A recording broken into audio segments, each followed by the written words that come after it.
Ya, diklik. Nggak pindah.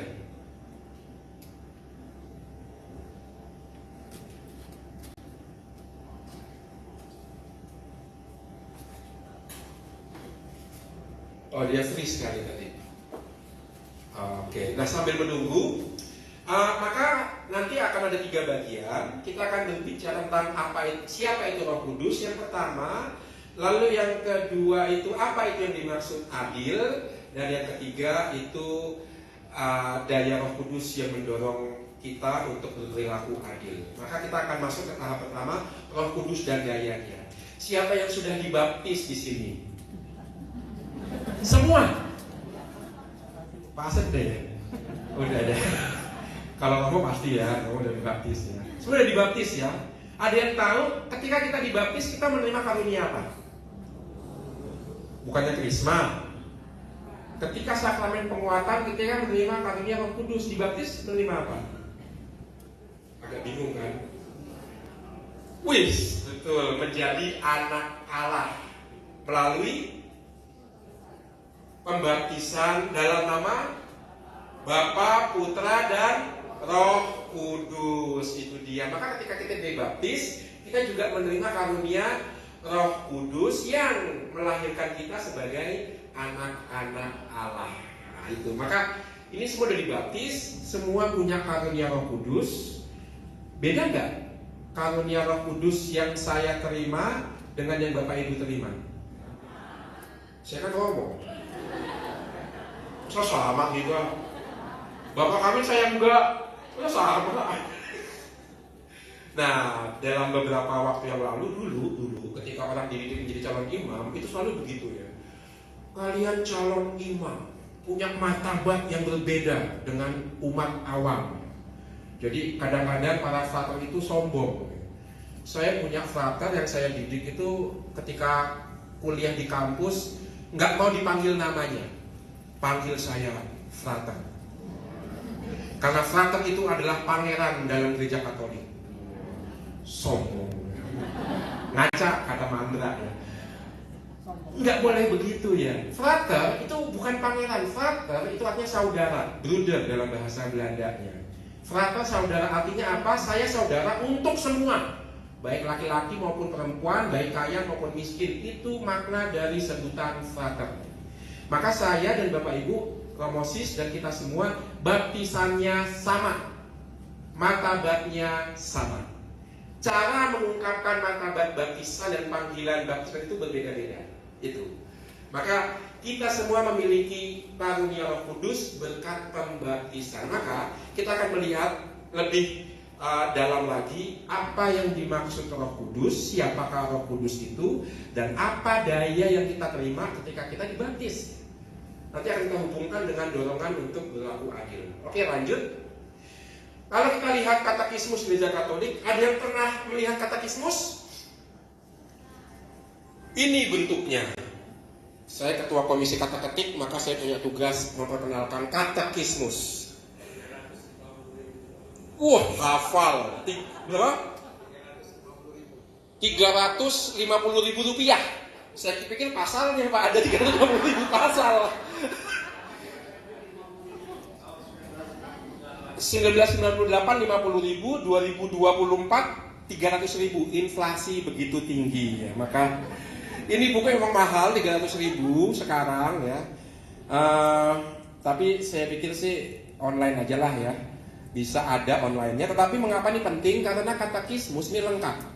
Bapak Ibu kalau mengenal gereja Katolik bisa mencari di sini. Jangan dibaca semua, saya juga belum selesai baca semua.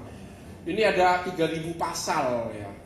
4.000, 5.000, 7.000 ya, banyak sekali. Tetapi kalau kita butuh informasi tentang iman kita ada di sini. Salah satunya informasi tentang siapakah Roh Kudus ada di sini. Pasti nggak salah. Dan ini tidak hanya berisi ajaran, tapi ada ayat kitab sucinya, ada ajaran Bapak gerejanya, ada dokumen-dokumen magisteriumnya. Maka komplit. Maka ini bagus sekali. Dan kalau kita lihat katekismus Gereja Katolik, artikel 691 dikatakan Roh Kudus adalah nama Allah. Nama Allah. Ada berapa nama Allah yang kita kenal? Bapa, Putra, dan Roh Kudus. Kalau nama Allah disingkat melalui lambang apa yang kita buat? Tanda salib. Ini nama Allah, tanda salib itu ya. Bapa, Putra, Roh Kudus. Itu. Maka nama Allah, Bapa, Putra, Roh Kudus itu disingkat melalui tanda salib. Maka Bapak Ibu sekarang tahu, kalau bapak-bapak memberikan tanda salib di dahi kepada istri kesayangannya, kalau istri memberikan tanda salib di dahi kepada suami kesayangannya, artinya apa? Aku serahkan kamu dalam kuasa Bapa, Putra, Roh Kudus. Ada yang tahu artinya memberi nama? Ada yang pernah sekolah di SD? Ada ya? Bapak SD ya? SD mana Pak? Ketika kita masih SD, ingat nggak kalau kita punya buku tulis, sampul paling depan kita tulis apa?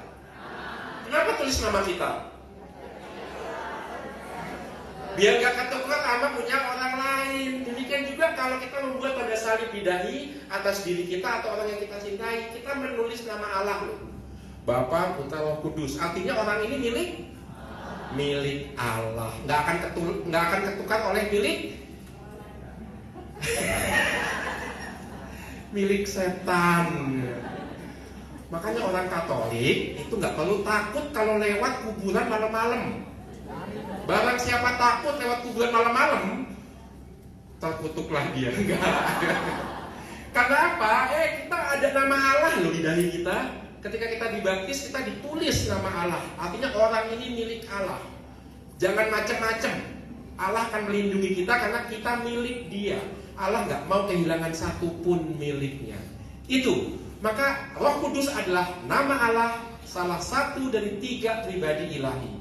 Di situ inti iman kita, percaya pada Allah Bapa, Allah Putra, Allah Roh Kudus. Maka Roh Kudus adalah nama Allah yang dalam bahasa Ibrani-nya yang kita sembah dan kita muliakan bersama Bapa dan Putra. Itu. Maka sekali lagi ketika kita dibaptis, kita diberi tanda salib di dahi, mulai sekarang kamu milik Tuhan.